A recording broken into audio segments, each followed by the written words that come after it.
This is Voice of the Bus, Mark Johnson, and you're listening to the Folsom Frenzy Podcast.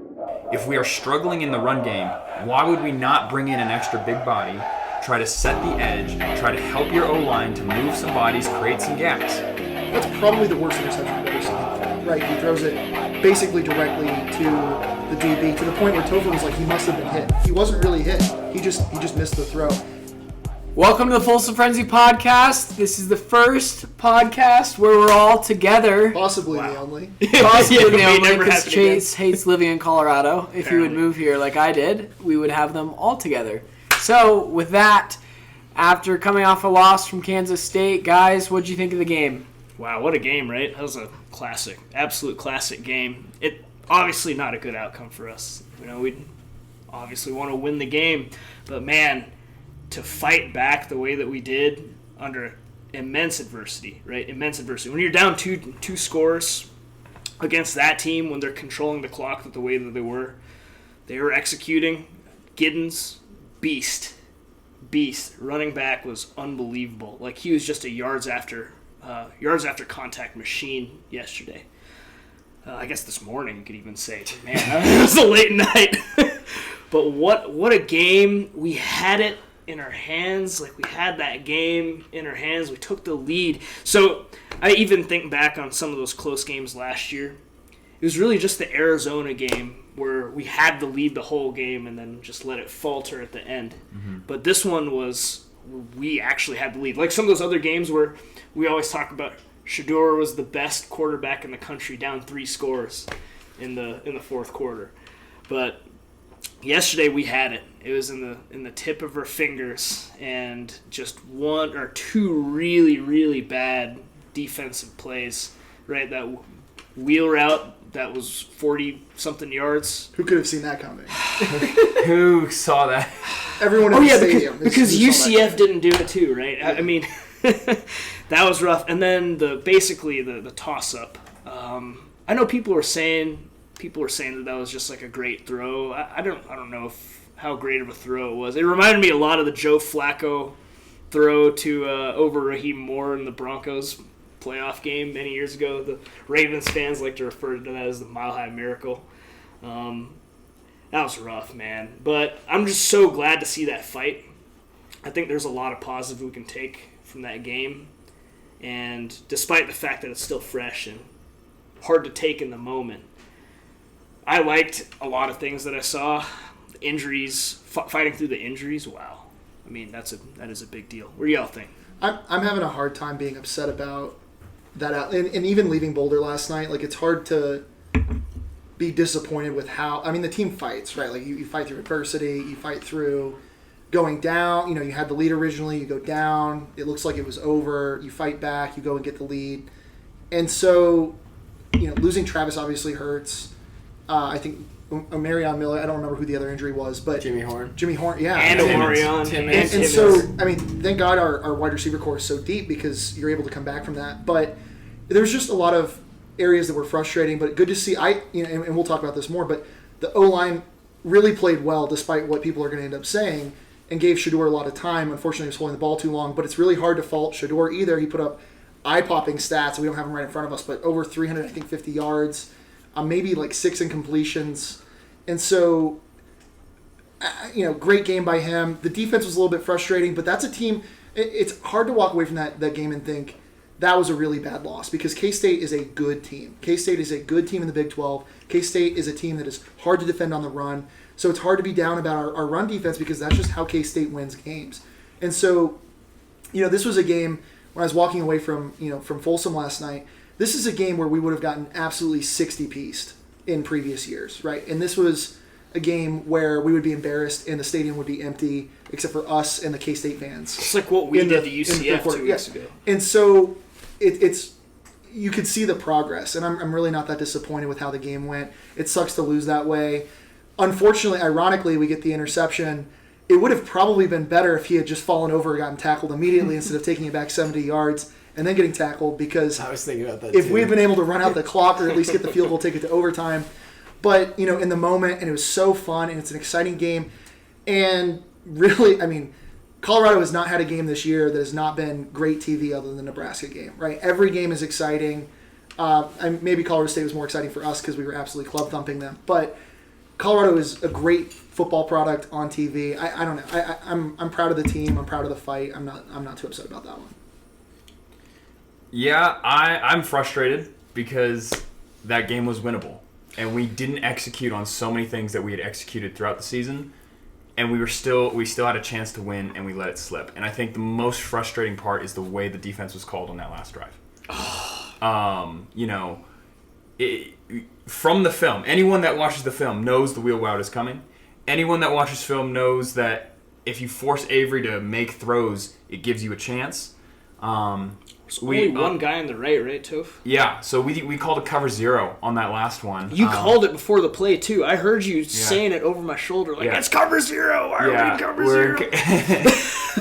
So, you see that, and, like, that's a tough play. They make a play there. I think the most egregious is the DJ Giddens wheel route that set them up into that position, right? That last play that last drive, they took 3 plays to score. They had an open fade on the right-hand side, one-on-one coverage that he dropped. They had the wide open wheel route to DJ Giddens, and then they went right back to the fade when they saw the cover 0.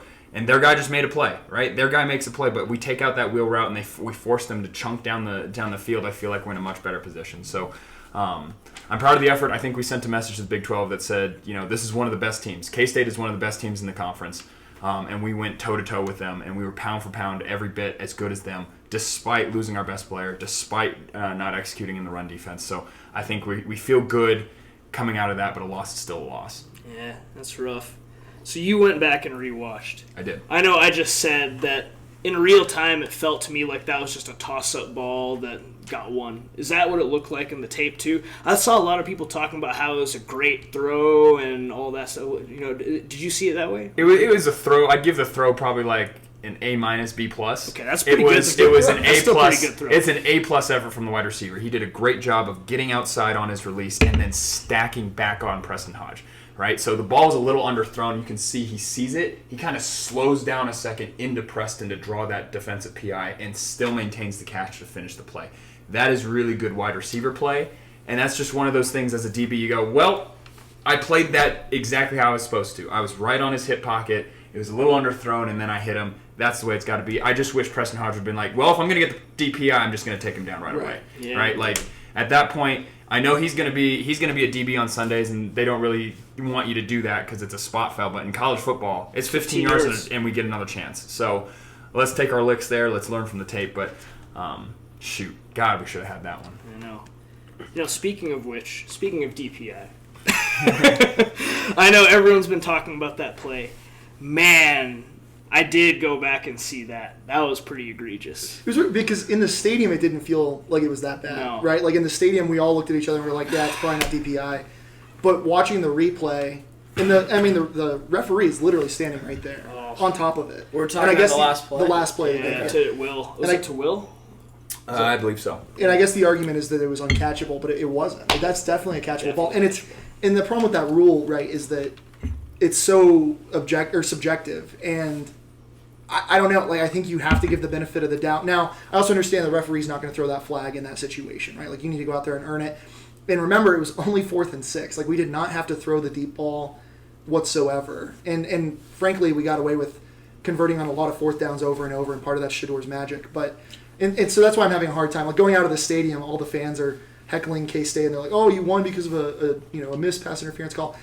That's not why we lost the game. I think it's frustrating, but people are really, I think, overreacting. Although it's nice to see Joel Klatt stepping up for us and calling it out on Twitter. Yeah, and why would Shador make that throw? He's looking for a pass interference, right? Yeah. I think he had half a step. And they got it against North Dakota State. You might remember North Dakota State, they actually got that to work in a very, very critical spot that honestly should have iced the game if we didn't throw it and get an incompletion on the next play too, and then had to run it, and they used their timeouts and got that ball back, right? And remember, like, why are you in that position, right? You're taking bad sacks, you're taking bad penalties when you have to convert, right? So on 3rd down, we had 3rd and a mile. It felt like maybe 3rd and 15. I don't remember exactly what it was.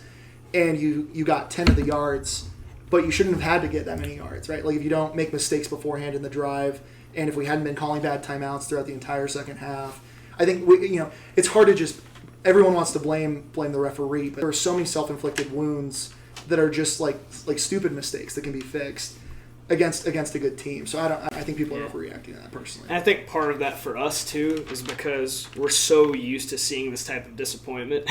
I remember when we were in school, how many games. So I had this funny thing. So one of my best friends who passed away last year, we used to go to games together all the time for like the last 15 years, right? And I can't tell you how many times this kid, after leaving a game, we're like, that was the worst officiated game I've ever seen in my entire life. And I'm like, Matt, if I could record you saying that and replay it to you every week, you literally wouldn't have to say it. Because that's how it is, right? These subjective calls, like, I remember there was one, like, during one of the first Folsom Frenzy years where we were actually in the game and had a chance to win. I don't think we won a single conference game that year. But then, like, Nelson Spruce blatantly got a PI against him, and they didn't call it and it ended the game. It was a very similar scenario. I think it was against Oregon State, like, about 10 years ago. And that was the one that pops in my head, but this is just like a recurring theme, you know? And ultimately, these good teams, they fight through it and they find a way to win. I'm not saying we're not. I think CU is a good team. I think they proved it by going toe-to-toe against an opponent like that. Kansas State's really, really good, though. Yeah. Now, does that mean that we don't have an opportunity to still get 9-10 wins? Well, this is a pretty quality-looking team. To have played as bad as they did and fight through the injuries, the number and severity of the injuries that they did in a single game, and still be right there and have everything in your hands. So every other game left this year, I mean, some of those games we were looking at that were, this is no-hopers. Like, Arizona was a no-hoper at the start of the season. I think we all picked losses in Tucson. Yeah, we did. It's the only one we all picked the loss for. But Cincinnati was also a free win. That's clearly no longer the case. Correct. So, Correct. In the Big 12, like any game, any week, who knows? Yeah. But that's what's so fun about this season. Yeah. But, yeah, anyways, to the point I was making, though, it's like you don't – from where I'm at, it's very difficult for me to look at a singular play, especially at the end of the game. Yes, it could have – I mean, if it was correctly called, we would have had the opportunity to extend the drive and possibly get a field goal. But there are so many other things along the way that contribute to it. You get a stop on that last possession, you're not even worried about a PI. Yeah. You're not even worried about trying to score. So Yep. it's just one of those deals, you know. It's maybe just once you see enough of something, you learn to look past it. Yeah.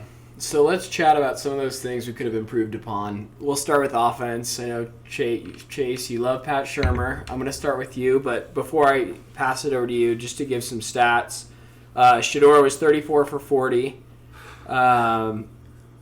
For total passing yards of 388. Buffs were negative 29 rush yards. Again, that includes sacks. They rushed the ball 19 times. I believe that number also includes sacks. Turnover margin was equal. But yeah, Chase, what did you think of the offense? I think in my mind, like Shedeur, I can't complain about Shedeur, right? Those are eye-popping numbers. 76 yards or something, whatever it was. You were complaining a lot during the game. But I complained a lot about during the game because those are the mistakes, and that's like the margin, right? Is that interception that we had, right? We're driving, we have an opportunity to come back. That was one of the worst. That's probably the worst interception I've ever seen him throw, right? He throws it basically directly to the DB to the point where Topher was like, he must have been hit. He wasn't really hit. He just missed the throw. And again, it's hard to be critical when he is so sensational. But he also did some things that were not characteristic of him, right? Rolling, normally it seems like he has a sixth sense of where everyone is. Rolling into the guy being blocked and essentially giving up a sack. But that was very characteristic of what he does. Well, but like, rolling that's out, Kansas State looking at the tape and staying home and expecting the rollout. But I think kudos generally to Kansas State. They did a great job scouting that. He has a better sense of like where people are around him, and sometimes eventually you're going to get caught up on that. But we saw the statistic. I don't think we've mentioned this yet, but 4 of the 6 sacks last night were assigned to Shedeur, and there are some bad sacks. The O-line just didn't make their block, but that's going to happen even with the best O-lines. And the problem with those is that you are taking not just a sack, but you're taking really, really bad sacks. And part of the reason he's so special is he runs away and evades and gets out. But when you get caught, you're giving up a 25-yard sack instead of a 6-yard sack. And you essentially kill your drive instantly. Although there were times when even then he turned around and converted, right? So it's crazy. It's just one of those things, like, I think people that don't look more than just surface level are going to look and be like, oh, the O-line was terrible. Now, the O-line really struggled with the run game, and that's concerning because we thought we had established the run really well against UCF, and then our running game was non-existent. And the negative rushing yards is a little bit, misleading because in college football you include the sack yards. But we really did try to establish the run, it felt like. It never did. Like, it never happened. Like, at no point did it seem like, to the point where Sreyas and I looked at each other, it's third and 2 on the goal, or third and goal on the 2-yard line, and Jake is like, run the ball, and Sreyas and I are like, I would not run the ball because you have 6 minutes left, and you need to stop the clock, and we were so confident we were going to get absolutely stuffed, and then they end up losing 40 seconds. So I think that's the bigger issue. I don't hate and Jake's going to go on for 20 minutes about how much he hates the play calling. I don't think the play calling last night was particularly bad, but we really needed, like, that interception that we gave up when we were coming back, right? Like, that's back-breaking, and we ended up coming back from it, got a great stop from the defense. But against the K-State team that's really able to dictate and take 8 minutes for drives, you have to convert every time, which is also why people aren't really talking about it, but there was a 4th and 2 on, like, the 40-something-ish yard line, and we didn't go for it. And it feels like 4th and 1. Yeah. And so it's like, yeah, you're on your side of the field, but when a team like Kansas State is hogging the ball and killing you in time of possession, it really feels like you need to make your opportunities count. And if you can't get 1 yard, there's other problems. Now, I understand when your running game is non-existent, maybe you're hesitant to do that, but I really do wish that we would be more aggressive. And obviously, revisionist history is easier on this side, right? If we'd gone for it and didn't get it, we'd probably be talking about what a stupid decision that was. So, I don't know. I think you needed to try to dictate your own terms, but I didn't think the offensive play calling was horrible. I also think, honest to God, 4th and 6 at the end of the game, if you have Travis Hunter in the game, you find Travis Hunter there and we convert, and I think we win the game. So, I mean, that's how special Travis is, right? And when you lose those weapons, Jimmy Horn, the fact that we were even in the game at all, I think, is pretty impressive because those are your core guys. Like, those aren't just side characters. Like, those are the guys, and you have to have them. So, I'm having a hard time getting really upset. I know Topher's really upset. Jake loves to character assassinate my boy. And for the record, for anyone watching, I took a stand just for the sake of taking a stand on Pat Shurmur. But now he's regretting the stand. Well, I am regretting the stand, but I'm also feeling like I have to vindicate it. So I don't know. I just don't think, like, to look at that game and be like, oh, it's the play calling. And I understand you only have 7 points in the first half. But so did K-State, and no one's going to say that was a poorly well, okay, at the end. But no one's going to say that K-State was poorly calling their offense. I don't think. I mean, that wasn't my interpretation. My biggest thing with Pat Shurmur was I was frustrated how long they kept Dallin Hayden in the ballgame. Yeah. He averaged, 1.6 yards per carry? It was that high? 7 carries? It was less than a yard per carry for a while. Yeah. It was like 7 for 11 We didn't at one see point. Isaiah Augustave or any other running back until the second half. He got all the carries, Dallin Hayden, in the first half. I'm not sure if Micah Welch is hurt. I thought I saw him in the pass block. Was he out there? I thought he came in for a couple reps, but they might just be taking it easy for his hamstring. Okay. But yeah, I would have loved to see those guys. I mean, Augustave has had some really explosive runs, and that was kind of frustrating. But I'm honestly happy they abandoned the run when they did. Maybe they should have done it a little bit sooner, because that's when they started to put up some points. Mm-hmm. Yeah. We had 10 carries for running backs last night. And I don't know if that's enough, but I think I'm more frustrated with how we were trying to run the ball. A lot of the looks that we came out in the first half were identical to the looks we were running against UCF, and that's against a very well-coached K-State team that has an extra week to prepare on film. Yeah. So I look at that and go, how are we not self-scouting? How are we not looking at that and going, they are for sure going to prepare for our tight end pulling counter because it works so well against UCF. Like, that was the thing that we did against UCF, and we tried to come out and do the exact same thing against them. I just feel like that's not very smart football. And then our one rushing touchdown was the only time the entire game that we came out in 12 personnel. The only time. The other times we were in bunch formation, we had LaJohntay Wester. And nothing against LaJohntay Wester. He's a playmaker. We have to have him in there. But if we are struggling in the run game, why would we not bring in an extra big body, try to set the edge, try to help your O-line to move some bodies, create some gaps?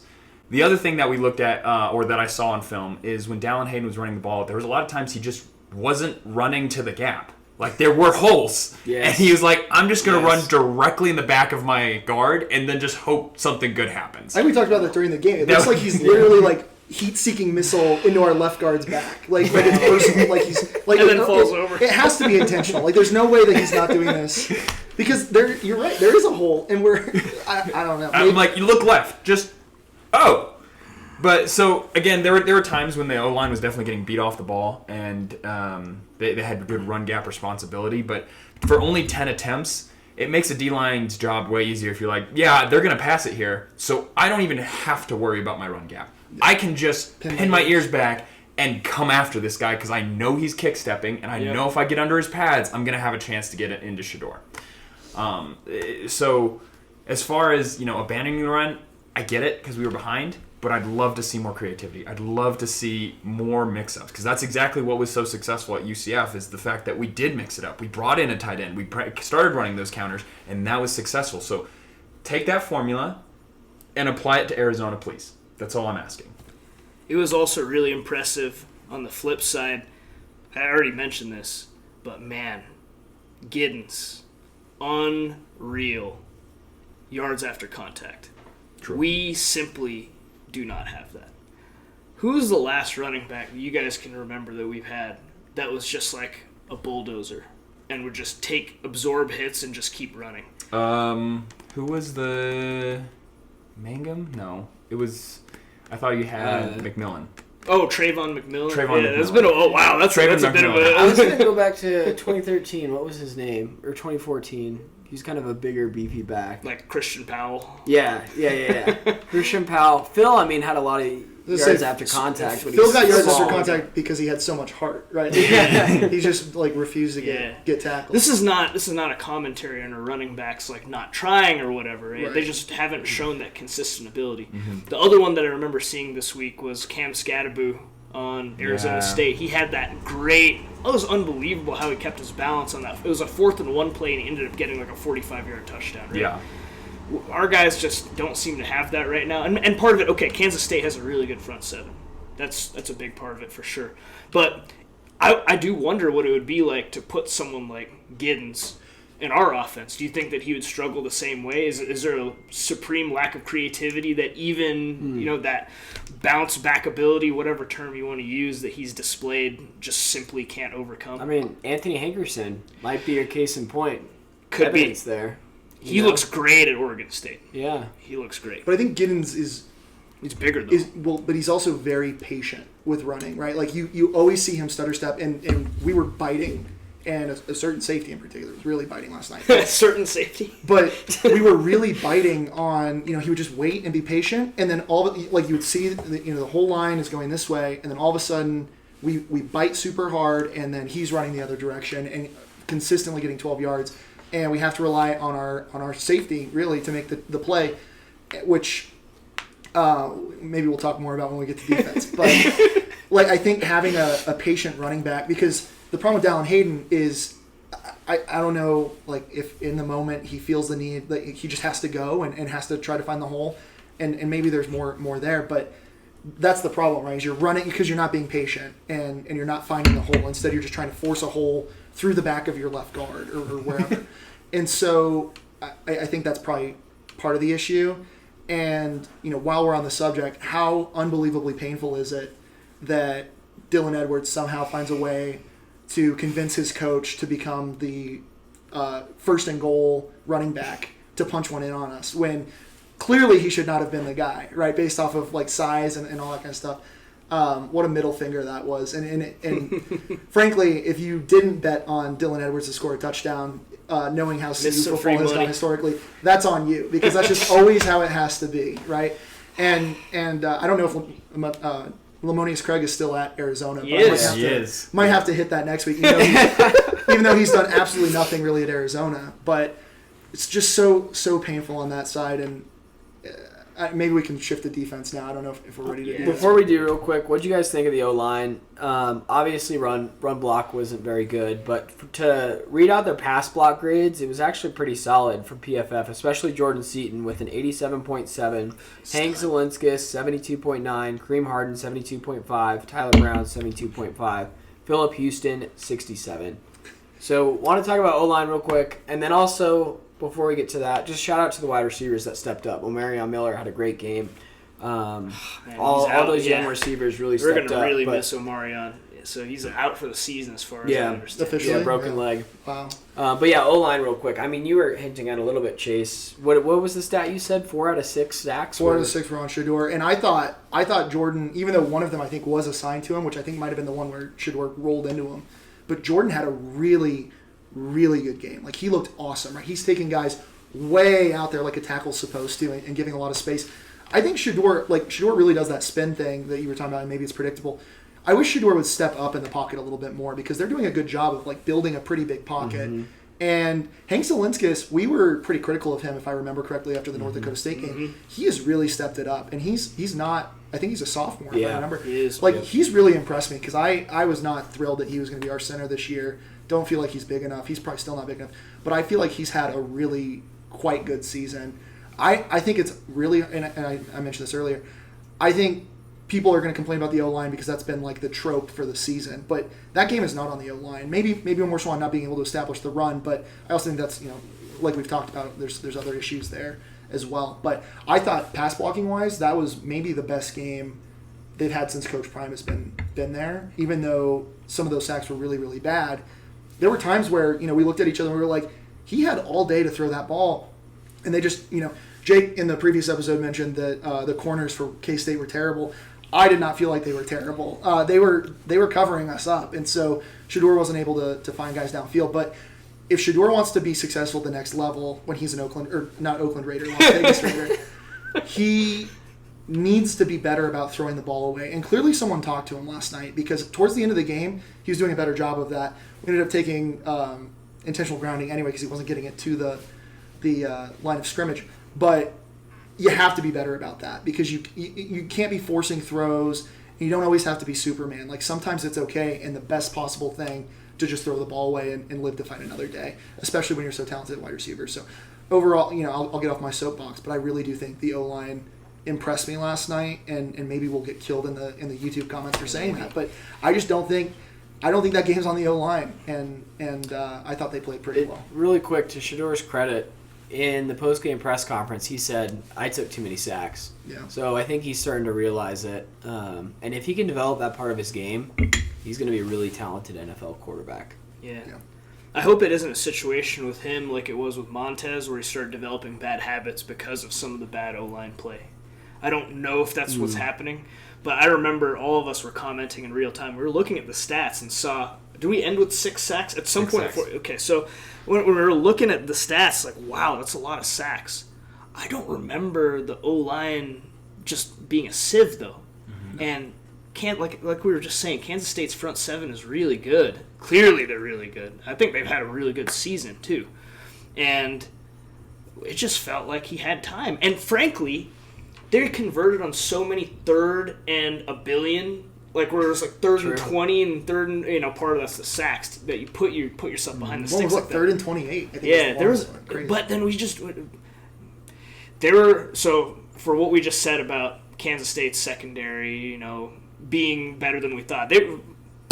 Our receivers found some soft areas and we exploited them. We did a great job of that. And we talked about this yesterday, but like the wide receiver, I think it was my complaint a couple weeks ago, was that the wide receivers were kind of giving up on routes and not working. That did not happen. I mean, they were trying to make it happen the entire night. Travis in particular, before he got hurt, was stretching out plays to try to make it happen. I think one of the catches he had, he literally went the entirety of the field across before Shedeur was able to find him. But that's big as well. And Travis, actually, I want to give a shout out because I think this might get lost in the grand scheme of the game. But early on when we scored that touchdown, an incredible block by him where he didn't make a stupid block, didn't block in the back, goes up with his hands up, runs around the guy, and makes sure that I can't remember who scored that touchdown. Yeah, LeJonte was able to score the touchdown. And those are things that will never show up when they're considering for Heisman or never show up on his NFL draft day highlights. But those are the differences between, people talk about how he makes a business decision, stuff like that. Like he's out there giving his all every game, and I just want to give him a shout out on that as well. But back to the OL, just real quick, it was really validating to me seeing those PFF grades this morning. Yeah. And I've said it numerous times on here. I know we cite PFF a lot. I don't think anyone really knows their proprietary formula that they use to determine their things. And there's always some sketchy analytics when it comes to using that type of stuff, right? But good analytics validate the eye test. If you're watching a game and you feel a certain type of way and a certain type of thing is happening with certain players or certain schemes, you want to be able to validate that without just using counting stats, right? Because counting stats can lie. Mm-hmm. You can have a situation where you have wide receivers dropping a bunch of balls, but then still end up with 100+ yards, right? That we've seen that happen before, and so it was really validating to come out and see those like very good grades. I'm very proud of Hank Zielinskis because we have beaten him up, and there was one I remember on the group chat where we were just looking at the plays against Baylor, and it looked like he was just not even faced in the right direction with the guy that he was lined up against. And we did talk it through. There's some other reasons why that happened. But for him to come out and play the way that he did and have it validated by analytics is awesome. But here we go, back to what I was saying about Montez, right? We just can't let Shedeur break mentally that way. Yeah. And, well, as long as he doesn't start sliding 3 yards before a first down like Montez did, I mean, he will never slide. Shedeur will never slide. He's like he's got the Cepho like mindset where he's like leaning in with to the his shoulder. detriment. He will never slide. It's kind of scary when he leads with the shoulder. When he leads with the shoulder, though, that scares the crap out of me because that's pretty much what ended Cepho's pro career. Yeah, but if you want to put leader and dog on your chest, you go and get those 3 yards. Yeah, I don't disagree with you. All right, shifting to the defense. Obviously, the big story is we gave up 132 yards to DJ Giddens, and Avery Johnson had a solid game too, 224 passing. Where do we want to start? 75 of those were on that last drive, though, to be clear. True. 75 yards and 2 passes. Let me say the inflammatory thing now. Let's just get it out of the way. I wore, as I usually do, a Cody Hawkins jersey last night to the game. You might need to give some context. What I did not realize is that modern-day Cody Hawkins was going to be an absolute nightmare as far as tackling. And what I'm referencing here, for people who are newer CU fans, Cody Hawkins was Dan Hawkins' son and played quarterback at Colorado, I think, 2007 to 2011 or something? Yeah. And never really should have been playing. And we have the jersey because it's kind of ironic, but now I think we actually like him because we've gaslit ourselves into liking it. But Cody Hawkins had no business starting, but Dan Hawkins insisted on him starting. Now, that is going to get a lot of people riled up, but Shiloh should not have been, in my opinion. Shiloh was not good last night, and even Coach Prime acknowledged it in his press conference. And people are like, well, you gotta take it easy on him. He's coming back from injury. But if you're not ready, don't play. And he got cooked so many times, and it feels like they left him out to dry a little bit schematically, where he's the only safety over the top. Maybe I'm misreading that. Did you guys see Carter Stoutmeyer at all yesterday? Yes, he was in. He made a big couple of tackles on kickoff. Oh, man. Very sure-handed tackles. So he was in special teams. He came in for a couple of defensive snaps too. Yeah, that's tough. I did see a lot of commentary on that. I'm very glad that Coach Prime just came out and said it. Oh, he had a horrible game. That's a stand-up thing. That's actually not something that we saw from Dan Hawkins. Yeah. Taking accountability. Yeah. I mean, when we had Mark Johnson on last week, we were talking about that one nasty Kansas game, and the game plan in the fourth quarter of that game, why we lost that game, was purely to just get him counting stats. It was so obvious. Everyone could see that he was just trying to get Cody's counting stats up. Cody, for all of the criticism that he took, wasn't that bad of a quarterback overall. We just made him out to be the villain because there are certain things that happened, and then the nepotism side of it just looked really bad, right? But I was really glad to see a coach just come out and say, yeah, he had a horrible game. But then someone made the point on social media, I can't remember who it was, and said, well, if you knew that, why is he still in the game? That was rough. PFF destroyed Shiloh. I mean, 27.2, 27.8 or something run defense grade from your safety. Pretty sure you get a 25 just for getting in the game. Yeah, it's like the SAT if you put your name correctly in the test. Which sucks because Shiloh is one of our best players last year. Led the team in tackles. He's one of our best players this year. I'm going to say that. I'm going to stick to it. He plays hard. He plays really hard. Look at the first few games before he got hurt. He's a hard-hitting safety, I think you had to start Shiloh just for how important that he was for this team. But yeah, I agree with you guys. He just didn't have it today, and probably should have pulled him. But Topher, what do you got? So he's got his notes ready. I had a buddy that called me after the game, just ranted, and so I told him I'd give him a shout out after I rewatched the film. He said, "I'm pretty sure that Shiloh Sanders ended up with more missed tackles than tackles." So let's just test that because I have the tally. He had he had 7 total tackles, 6 solo tackles. He had 9 missed tackles / bad angles, right? And so I'm counting the one where it was a quick slant on that one of the last drives. He should have hit that wide receiver. He should have broke up that pass, took a terrible angle. And there was just so many times he was playing timid. The 4th and 1, 4th inside the 5, where we hit him in the back and he still got the first down. Shiloh needs to come in. If you rewatch that, he's behind the play. We make contact. Shiloh has to be the one that has to finish off stopping that momentum. He stopped that momentum. In my mind, there's no way DJ Giddens gets that first down. And I don't know why Shiloh played so timid yesterday, but he played timid. He played on his heels. He played like he was unsure. And it was just very uncharacteristic of him. So shout out to my buddy for calling it out. 9 missed tackles, only 6 solo tackles. You were absolutely right. He had more missed tackles than tackles last night. Yeah. And that's just purely unacceptable. And to your point, if it's anybody else, they probably get subbed, right? We saw Isaiah Augustave get subbed after 1 fumble. Yep. He was having a great day. One fumble, done. I want that same principle applied evenly to everyone on the team. And that's so hard to do as a dad and a coach.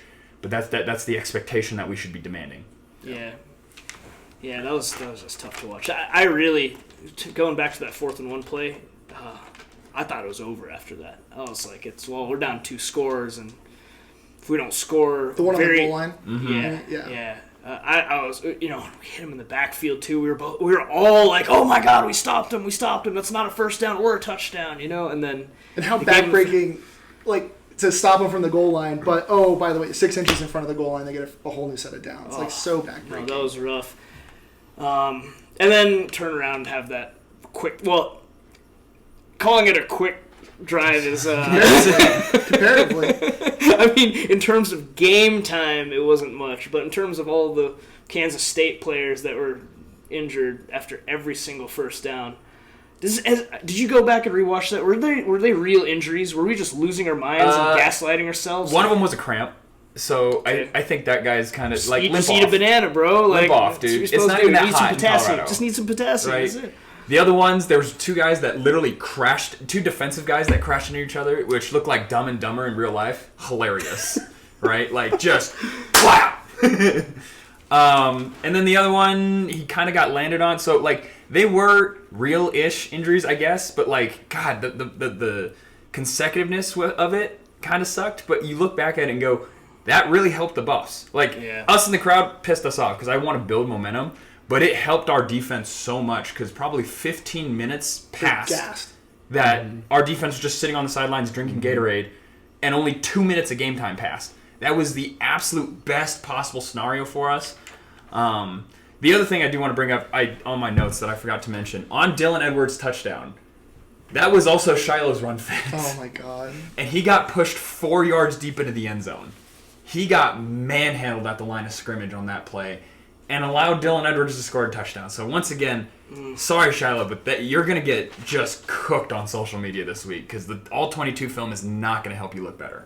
Yeah. Oh, man, that's no good. The other comment, go back to Topher, because I remember in real time when we were watching the game, we thought that the linebackers were really struggling. Yeah. And you in particular were watching the game in real time and be like, oh, man, Nakai is really struggling. But then you said...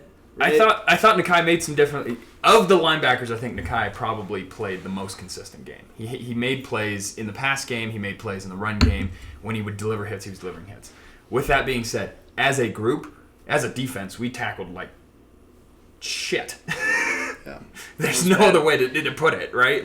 There goes our profanity. There goes our... It has to be said, right? Yeah. Bentley... Academically, that's why. Bentley had a terrible game in run fits, right? For one that has so consistently been great at shooting the gaps and shooting the right gaps. 15-time QL management player of the game. He was consistently going in the wrong gap and allowing DJ Giddens to patiently wait. Stupid gap, right? And you had Bentley and Nakai Hill-Green both diving to try to make those tackles, and you can't do that when you're that far away from, especially with the running back with the great balance. So,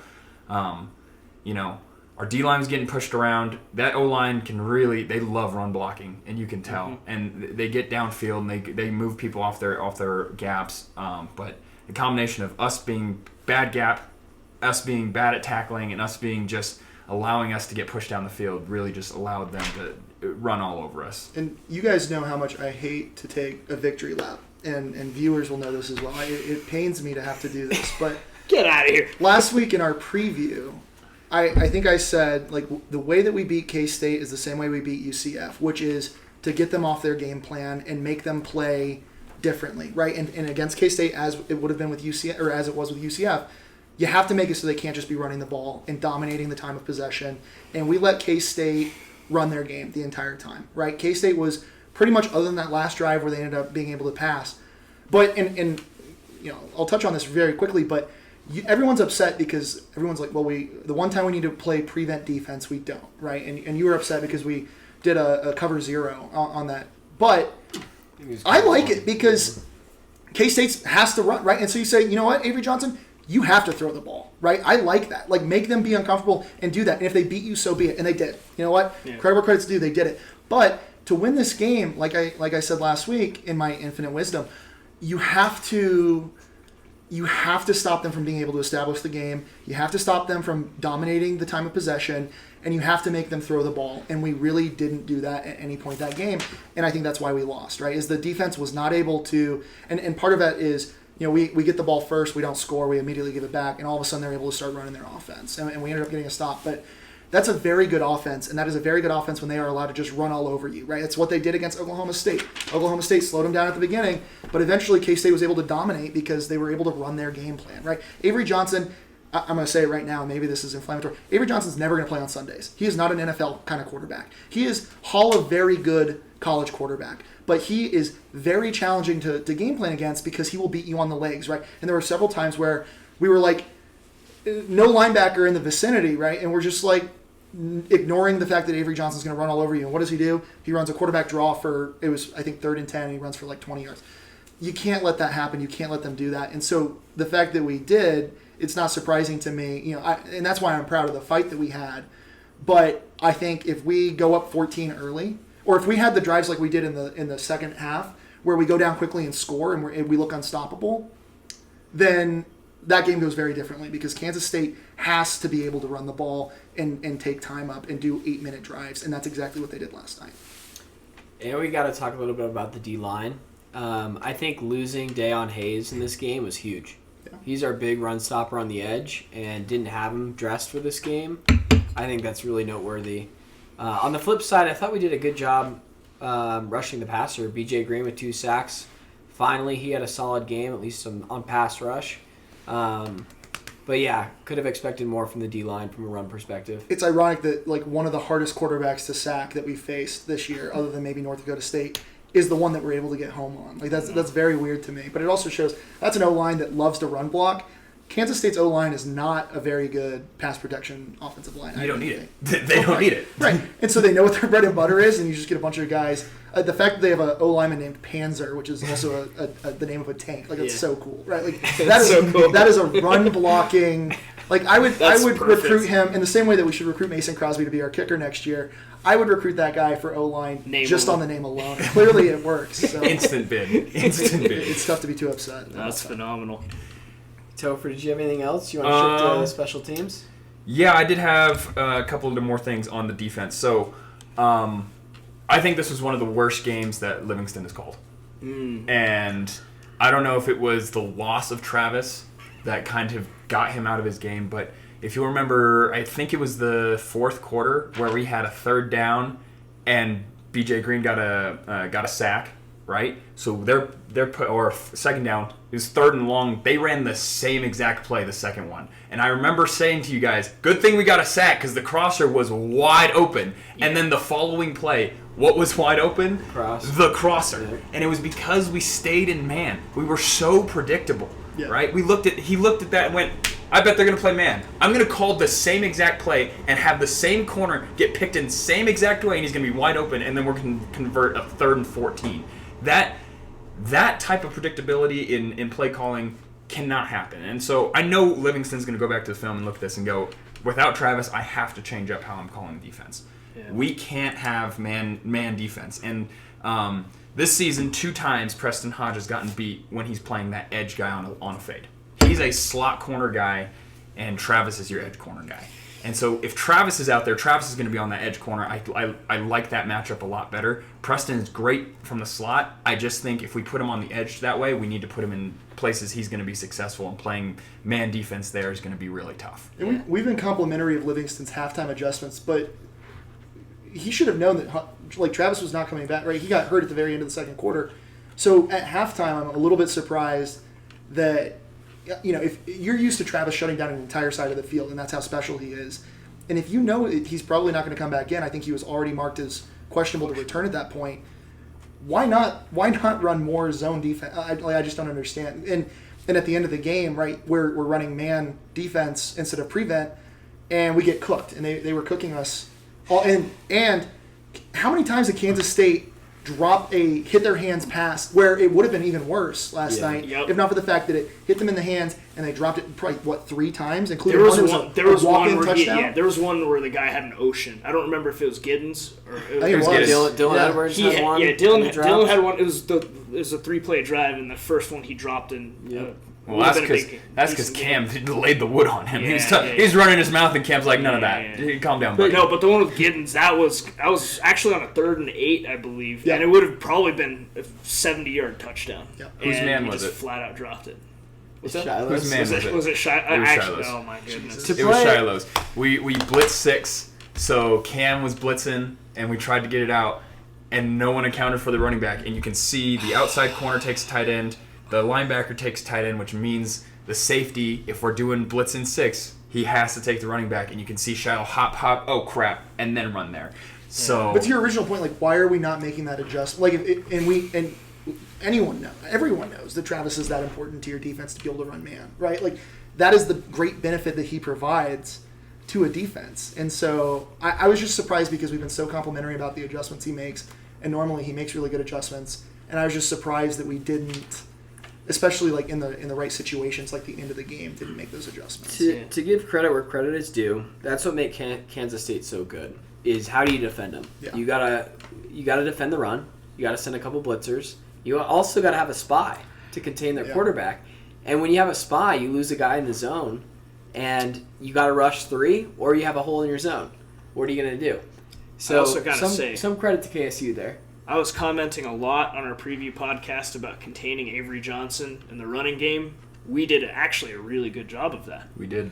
And it seems like that was the established game plan. Do not allow Avery Johnson to make plays with his feet. Yep. And they did a great job. I was just looking up the stats off the side here. 7 carries, negative 15 yards. Obviously, there's sacks involved there too, right? But there wasn't much there for him to gain on the design QB runs that we saw him doing basically at will the rest of the season. But the problem there is they must have known that we'd be game planning for it. I mean, obviously, everyone has to do it. I can tell you Arizona's game plan right now. Get to the quarterback. We just have to get to the quarterback. We get to the quarterback, we're going to win the game. That's going to be their game plan, right? This football is not hard, but they definitely thought one step ahead, and they were like, you know what? I think, Avery, you might not have a lot of plays here, but I think our wheel routes are going to be open because they play a lot of man defense, and I don't think that's going to change. Well, I mean, even UCF looks, by the way, they look not good. KJ Jefferson got benched. He's done. Yeah, they're putting a freshman quarterback. So. But yeah, that last drive, I wanted to see more zone too. You cannot do cover 0, cover 1. When they need a touchdown to win too. God. Yeah. Can't get beat over the top. Well, okay, but to transition to special teams, Great job. Great job from There was one where they bad got the punt. ball. Yeah, there was one bad punt where they got the ball at midfield. I thought was there a kickoff One return bad kickoff to the 45. where they ended up at the 40 or That 45. was kind of on the coverage. The kick wasn't very deep. Yeah, but even on that touchdown drive that K-State had at the end, I'm pretty sure tackled them inside the 20, probably Yep, the at the 16 or 15. 17 yard line. Yeah. Carter Stoutmeyer made that tackle. Oh yeah, there you go. Man, I need to watch film. You should play safety or something. Wow. Yeah. Yeah, but no, it was good to see that. If it was Shiloh on special teams, they could have made it to the 40. Oh man. But Mata did not miss. So that was Mata good did for not him. miss. Mark had a nice coffin. Mark had a punt. great Multiple. game. Other than Mark that, had a he had great one game. noodle Yeah. leg punt, Wait, which we were talking about is that. like He has won a game. he kind has of. to. Yeah, I guess Um, it's just part of the game plan. I don't know, but Yeah. all things considered, special teams after being a nightmare so far Looked this solid. season. Yeah. I was really, really hoping to see Mata kick a game-tying field goal. Oh, that would have been know. so nice. I know. I wanted it so bad. I thought for a split second we were going to get it after that 4th and 6 play where Will got interfered with, and then they didn't throw the flag. Oh. For the record, we would have put that on Twitter 15 times. Mata, I want you to know that when they announced you, like, we went crazy in our section, and everyone like looked at us and they're like, they must know him or something. Don't worry, we posted that. Tag mod and everything. We did Yeah. not do a great job of picking our Q Wealth Management players of the game, so we're going to kind of shoot from the hip here. But go to qwealthmanagement.com to learn more. Do it. And Do it. learn, get some professional help. You will be being helped by someone who actually understands CU football. So my guess is that the average Charles Schwab person does not understand those things.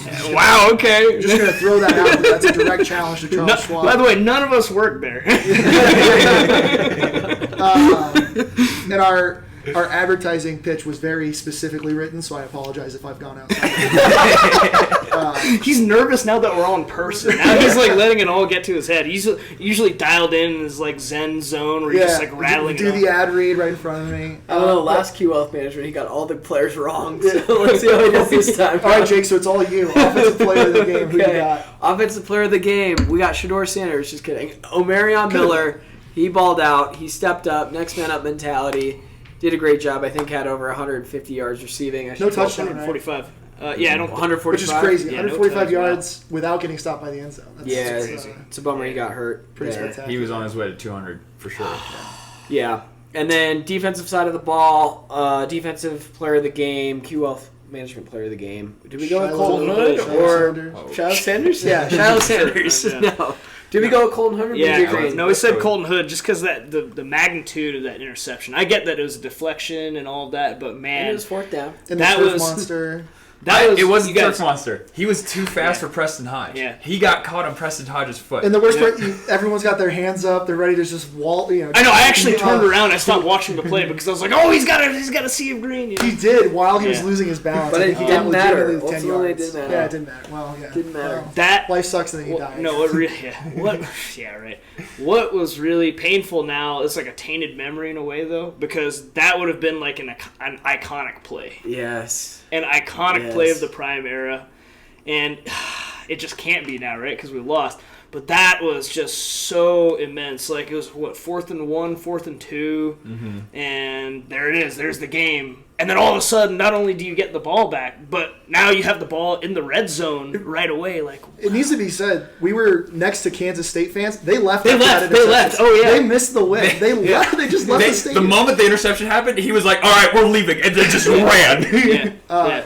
Yeah, so kind of upset for them. But Feels bad. it's like- I mean, we do hear or see people leaving some of those games early, like the Baylor game. Yeah. I saw, you were there too, right? Oh yeah. There are so many people. Well, the weather wasn't great, so I don't really blame people. It was rough. I blame people. I would. We are stayed you to the gonna miss end that? of the end of the Oregon game that we lost by like 45 points, 48. where it was like 4 degrees outside. You That can is true. stay. Yeah. I don't And the care high if it's winds, yeah. raining.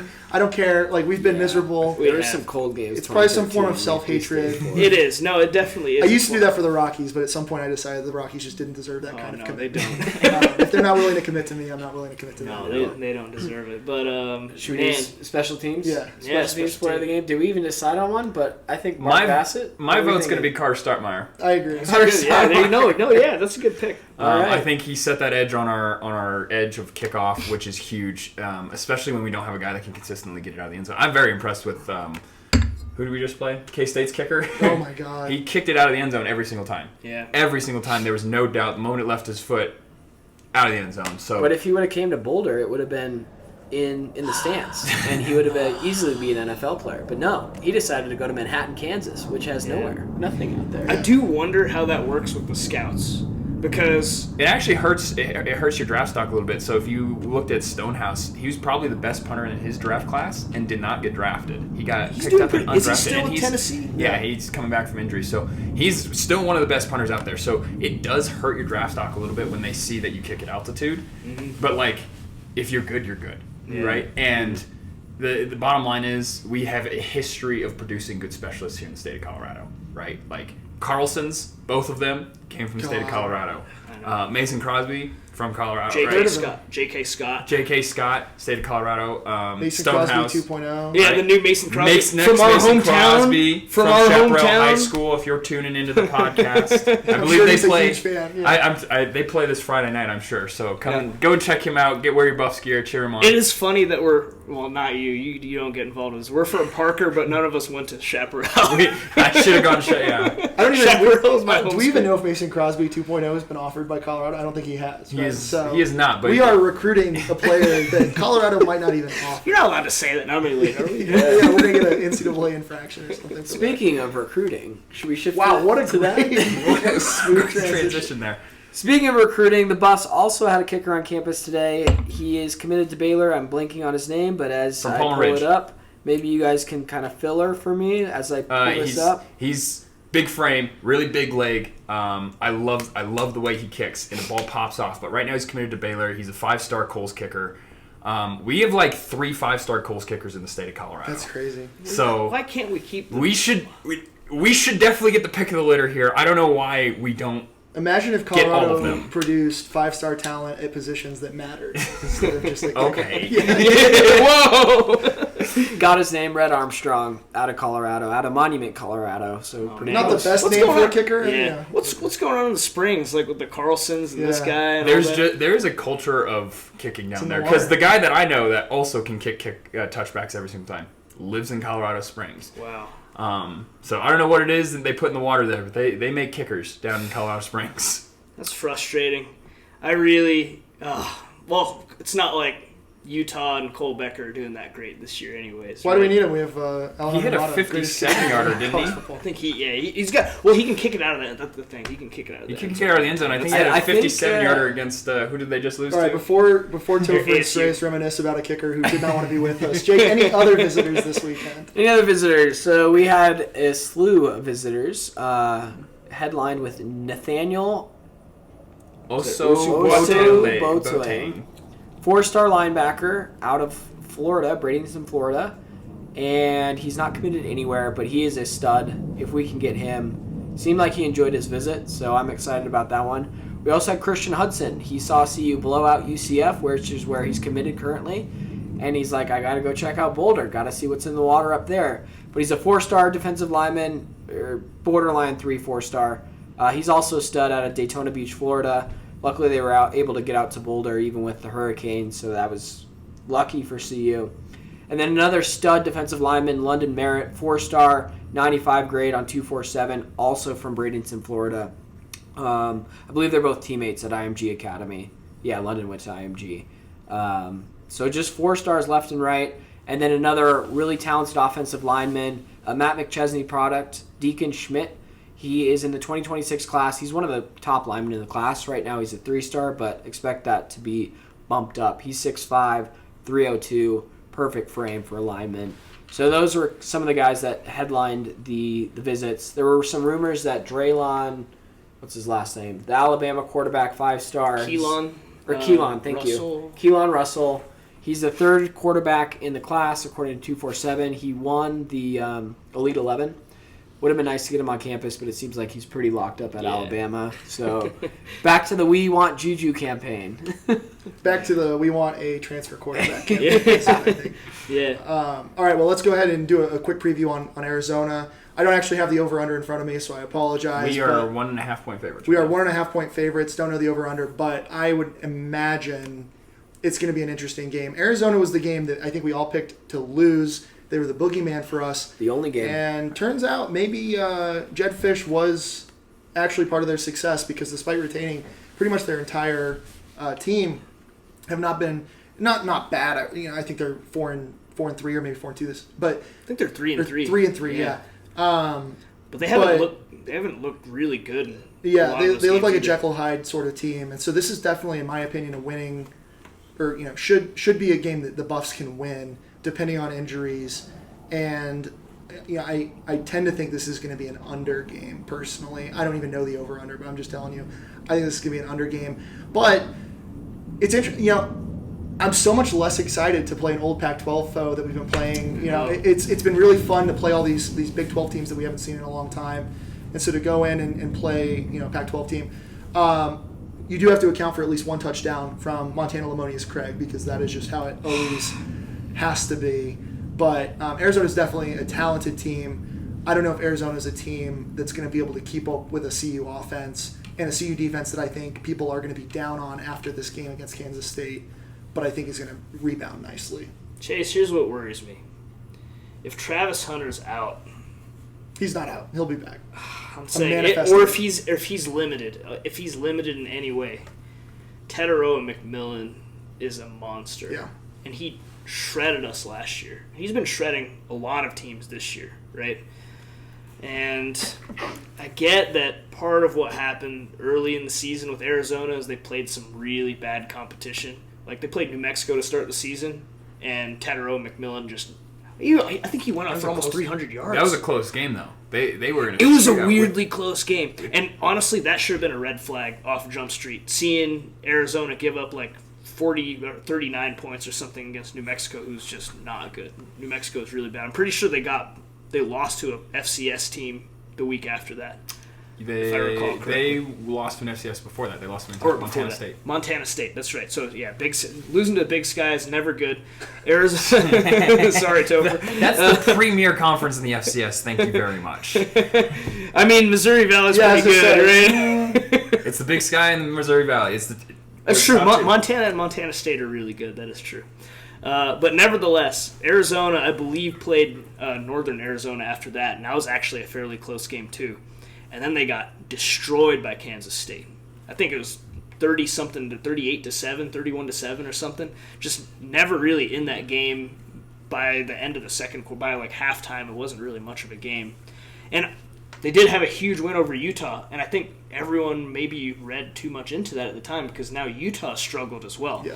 So with no Cam Rising, right? Mm-hmm. Yeah, well, but it turns out might have made it better because Cam Rising. Yeah, Cam Rising was like 16-37 against ASU. He was and 3 picks. He looked awful. But Arizona has the same problem. Like Fafita has not been careful with the football this year. I think 6 interceptions, 5 touchdowns. He's been struggling. You almost wonder whether it's kind of like the sophomore slump type of deal happening with him, where he's getting found out. He's an undersized quarterback, right? Mm-hmm. He's like 5'9", 5'10". He's like a little bit undersized as a quarterback. I don't know that some of his issues are related to that, or maybe it's just not having your guy. Some of us are undersized podcasts. Yeah, we can relate. No, yeah, you guys can go away, bro. But no. If you had to regrade Arizona, like the Arizona game at this point, and if we knew this is the product that we were working with now halfway through the season, I don't think it would have been a 4-loss prediction. Like we're all 4 of us would be a loss. Right. And how fun would it have been to watch Travis Hunter go 1v1 versus McMillan? Right? Yeah, like oh my God, what a fun matchup. Could still happen. We'll see. But if he's even if he's limited, like I don't know. I wish we'd been able to see it, at its peak because he's the guy. He's the safety net for Fafita, and if he's not there, I think they're going to struggle against our defense. Definitely, it feels like Arizona always plays very well against us. I hate Arizona fans. Fortunately, we're away, but Arizona fans are sneaky obnoxious because Jake, there's not that many basketball of them. game. We did. There's not that many of them, but they are really extra obnoxious. Last year at the Arizona game was probably the most fun I've ever had with Chase at a football game. So, I don't know. What's your prediction on this one, Toad? They are Jekyll and Hyde, and I think that defense is really the biggest suspect of it. 'Cause there are some times when those DBs look like the best DBs in the nation, and then there are other times when they look like tissue paper and can't stop anything. So what we get on Saturday, I think, is going to be really determinative of that. As far as Travis Hunter's injury goes, on the rewatch, it looks like he just could not feel his right arm. Right, like something.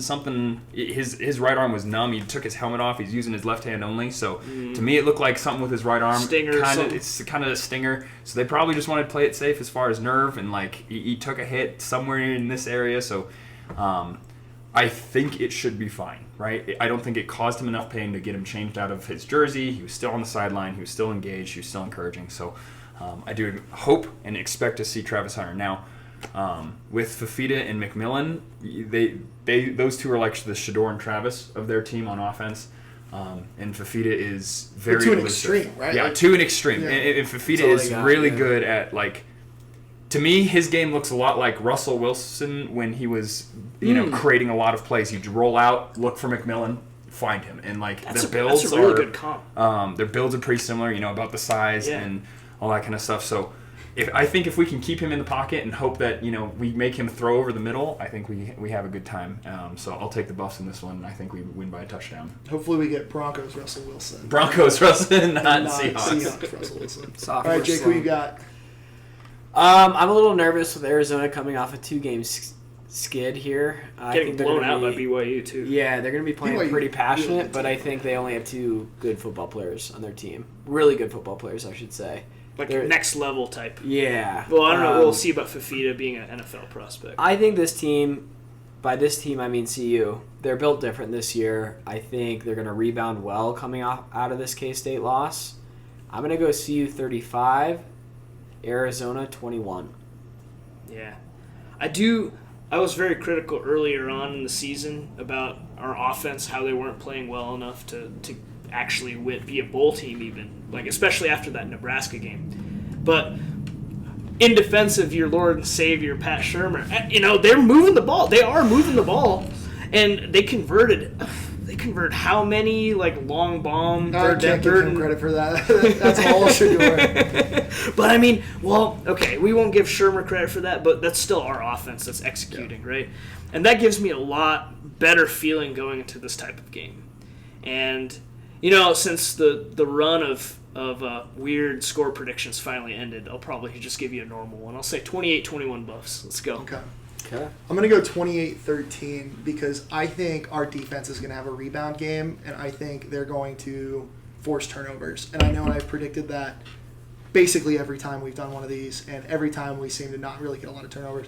Although, obviously, last game we had a huge turnover against K-State. So I just think Arizona is going to have a hard time containing our offense regardless. Even if Travis doesn't come back, even if Jimmy Horn doesn't come back, we are so deep at wide receiver. I'd like to see our running back core have a little bit of a bounce back game, but I really think our defense is going to have an opportunity to stand up and show out. And I think seeing our defensive line find a way to get home was very encouraging to me. So I'm hoping that they'll be able to keep the pressure, keep him contained. If we can do what we did against Kansas State against them, I think this is going to be even going into Arizona, which is not a particularly hostile environment. But, it's still a road game. You're not sleeping in your own bed. I still think Colorado's going to have this one, and I'm looking forward to a bounce back. So how's that for all 4 of us predicting a win? First time in Folsom Frenzy podcast history, we all flipped our preseason prediction. Here we go. Quick comment. It is really fascinating how difficult of a place McHale Center is to play basketball versus that state like Arizona Stadium for football. I feel like I don't know what it is. Maybe it's just have you been? But it's I actually haven't. It's a basketball school. I actually heard it's a pretty ruckus environment. Oh, someone said you're right. Someone did, it was that's right. I remember. But Arizona was better during that era, so I don't know. Yeah, maybe that's just what it is. Arizona's had some kind of up and down, a lot of down years over the last 10, 15 years, and maybe that's just why. But for me, I just keep thinking of the years when we were bad and we were with Pac-12. When we were playing Arizona, just the stadium being empty, especially that 2016 year, right? The Rise year, it was empty. I mean, there was no one there, and I think Arizona was probably a 1 or 2 win or 2 or 3 win team that year. But Thank you. Memorials, like we went and played Memorial Stadium, Nebraska, right? Like we went and played at the Bounce House, so that is not what we're going into.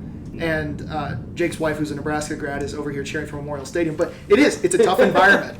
And ignoring the fact that Jake has a Nebraska Cornhusker fridge magnet, I think, which I've been just biding my time to work into this episode. But this is not going to be the most. My point is that this is not the most challenging environment. Obviously, it would be great if we had this game at home, but this is not an environment that I'm worried about the crowd taking over and Colorado not being able to run its program. I think that's going to be fine, and hopefully we can clip that and get a bunch of Arizona fans pissed off in our mentions. So with that being said, I think we can close out. Until next week, we are so close to our subscriber goal on YouTube, so if you're not currently subscribed to us, please go through us a subscription. Follow us on X, Instagram, trying to post more there as well. But until next week, let's go Buffs. Go Buffs, baby. Let's go.